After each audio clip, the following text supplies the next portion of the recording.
And to think a few days ago we thought the Heat were going to win 4-0 and the Spurs were going to win 4-0, and that was the lock to be the NBA Finals.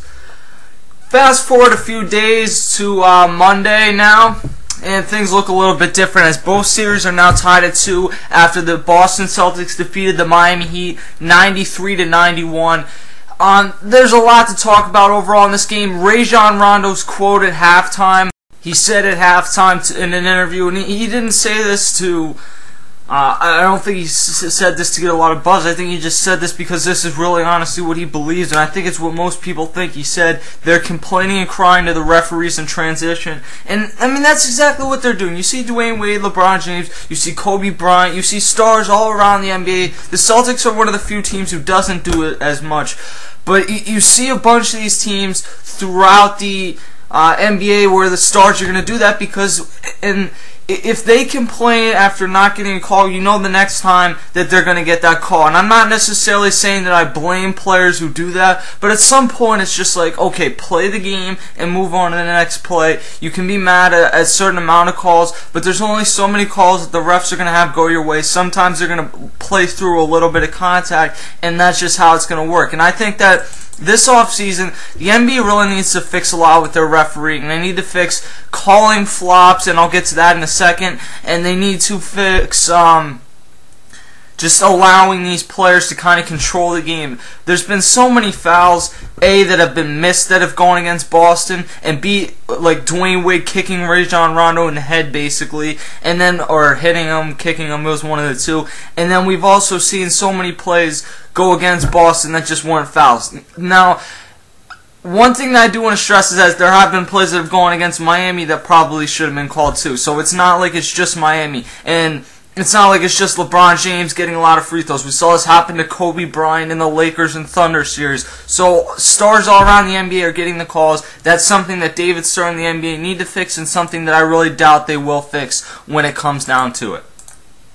So I'm going to run out through the stats after I go through some things, but I want to run through some of the stuff before I get there. So it was a tie game, and Rondo has a chance to hit 2 foul shots, or no, they're down by one. Rondo has a chance to take 2 foul shots. He misses the first foul shot and hits the second one to tie the game. And I understand that he tied the game, but we all know if LeBron James had missed that free throw for the Heat and it had sent them to overtime where they ultimately lost, that we'd be getting on his case. And I'm not going to get on Rondo because he's been the best player in the playoffs, in my opinion, overall to his team.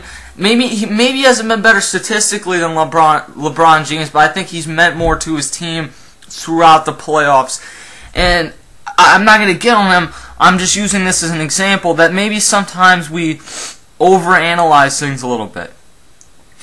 So then you get the LeBron James did tie the game after missing a foul shot and then hitting the second one, which we hear about that. Oh, he missed a foul shot, but he hits the 3. And as Jeff Van Gundy pointed out, does LeBron James get credit for that? Just because it's not a last-second shot doesn't mean that it is not clutch, and I couldn't agree more. It's something that I've said the whole year, that the last 6 or 7 minutes of the game is clutch, not just the last shot. There's more than just the last shot when you take that game, and he essentially, or when you're in the end of a game, especially in a playoff game, he essentially echoed the same sentiment that I've been saying for the entire year when it comes to LeBron James or any clutch shooter throughout the NBA, or anyone that's shooting in the clutch or analyzing the clutch, whatever you want to say. Now the last play, Dwayne Wade gets a ball. It ends up in LeBron James' hands. He drives to the right a little bit, and you really just could not see anything developing on that play. So what ultimately happens is LeBron James gives up the ball, makes a terrible pass to Udonis Haslem, and it's overanalyzed once again, though.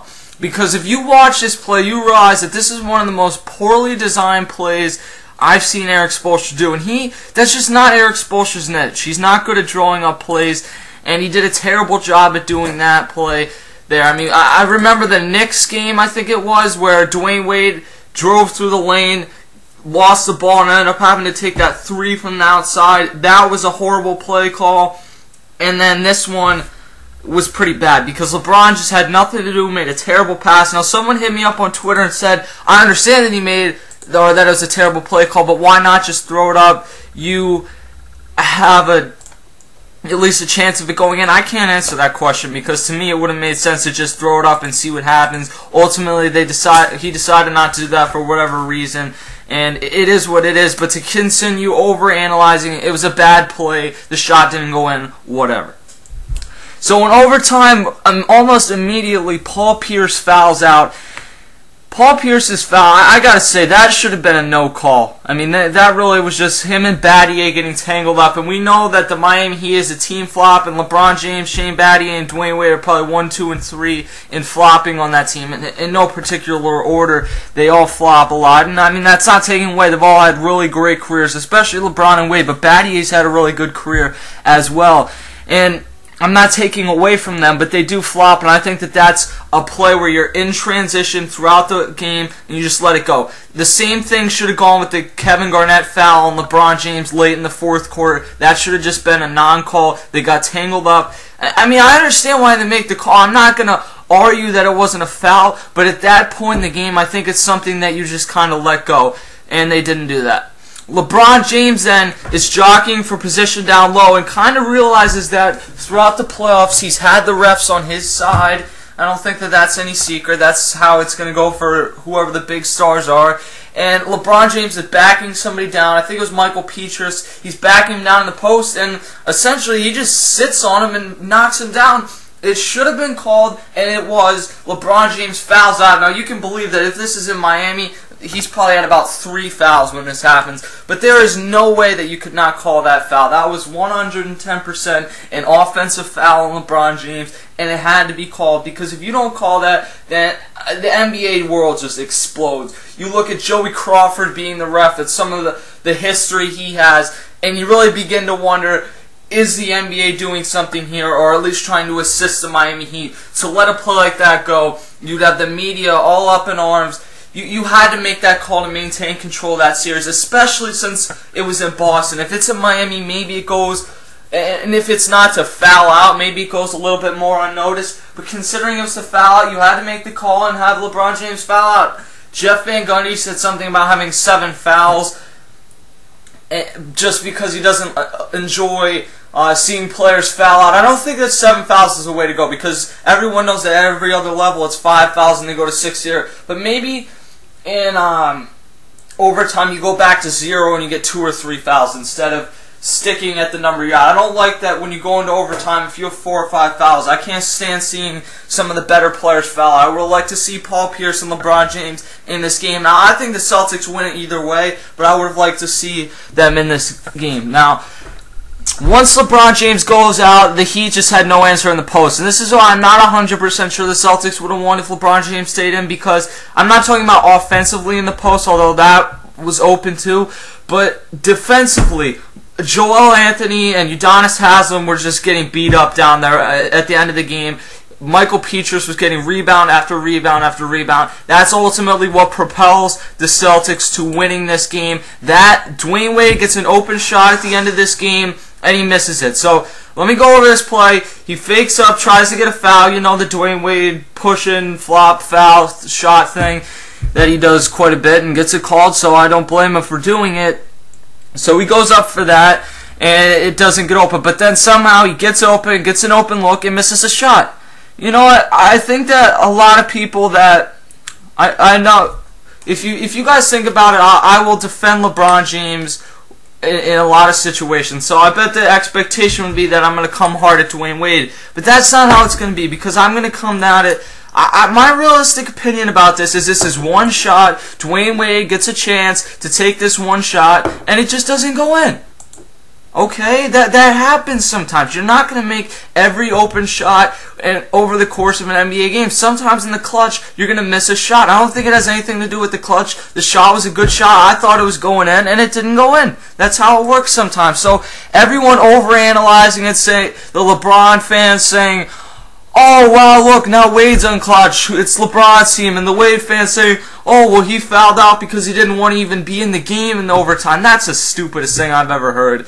And you're going to miss some shots in the clutch. Not every single shot you take in the clutch goes in. It doesn't happen with Kobe Bryant, Carmelo Anthony, anyone. Reggie Miller didn't make every clutch shot he had. That's just sometimes how it shakes out. Okay? and I don't think that that's something to kill Dwayne Wade for. Now, if people want to come strong at LeBron James for missing a big shot, then maybe you can say, okay, well, Dwayne Wade had an open look and he didn't deliver. That's the point where that becomes okay. But to just say, oh, Dwayne Wade cost him the game. Now, you know what? If you're going to say Dwayne Wade cost them the game, you can look at his first half performance where it was like 2 of 11. And if you want to say that cost him the game, then maybe you have a case, although he certainly helped get him back into it in the second half. And I'll go over some of the stats in a second. The final thing I want to get to about this game is I was live tweeting this on Twitter at CashKelly_TRST, KASH Kelly_TRST, talking about this game. And pretty much once it was obvious, about a minute left, Petrus was just destroying them in the board, on the boards, getting all the rebounds. And I was like, there is no way that Chris Bosh does not play this next game. You can call it, take it to the bank. Chris Bosh will be activated for next game. What report comes out this morning? I heard it first on Mike and Mike when I woke up this morning. Chris Bosh will be coming back tomorrow, or will be in all likelihood activated. No one knows to what extent he's going to be able to play. But just having that other body in there might be something that helps them. So we'll see. Offensively, let's go through some stats. Shane Battier had 6 points on 2 of 4 shooting. LeBron James had 29 points, 12 of 25 shooting. Another great performance from him. 1 of 3 from downtown, 4 of 8 from free throws. It's not just in the last minutes. If you really notice, LeBron James has not shot well from free throws. And he's not a great free throw shooter in the regular season, but he's like a 60 or 70% shooter. He's gotten worse to be like a 50% free throw shooter in the playoffs. That is something that he cannot continue to do, because if he makes 6 of 8, then at least the Miami Heat would have won this game in all likelihood. Joel Anthony, 1 of 1, 2 points, essentially no effect though. Dwayne Wade, 7 of 22, 2 of 6 from downtown, 20 points, 7 rebounds, and 6 assists. I'll give him credit for what he did in the second half, but the bottom line is that Dwayne Wade, the last 2 games, has not performed in the first half. And throughout some of the earlier playoff games before they had that run at the end of the Pacers series, Dwayne Wade did not have a good enough first half. You could talk all you want about how LeBron James does not get it done in the last couple minutes, but the bottom line is that you play a whole game, and those last couple minute situations sometimes can be avoided by putting the game out of reach in the first half.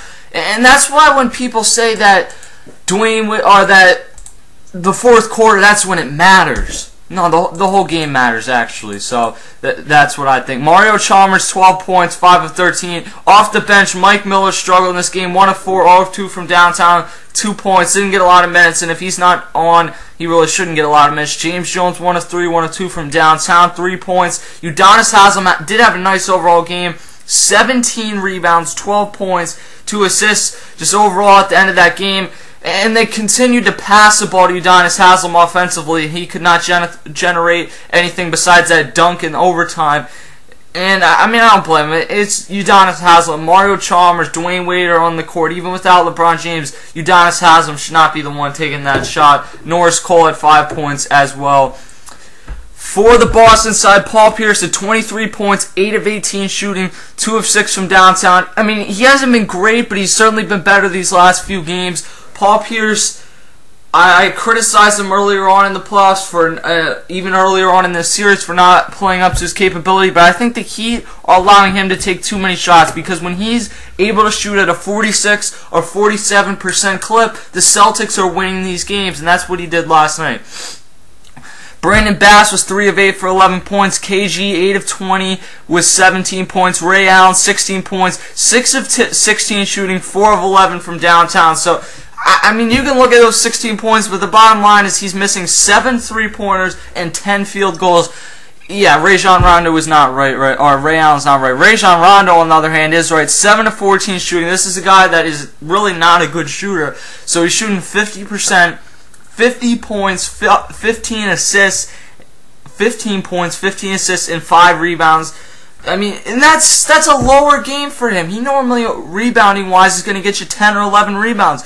He's a human triple-double. That's what people have called him lately, and he's really lived up to that. Keon Dooling had 10 points off the bench as well. He's had a nice series. And Marquise Daniels, 1 point as well. So This is an interesting series. I thought that the Celtics, I predicted them to win Game 3 and 4, and I certainly think Game 5 goes to Miami because they just do not lose at home. Game 6 is really the key. Boston needs to win that Game 6. At some point, though, Boston's going to need to win one of two at Miami. So if you're Boston, you need to win that Game 5, really, if you want to have a chance in this series, or else you have your back to your wall and you need to win the last 2 games, and the likelihood of that happening isn't very good.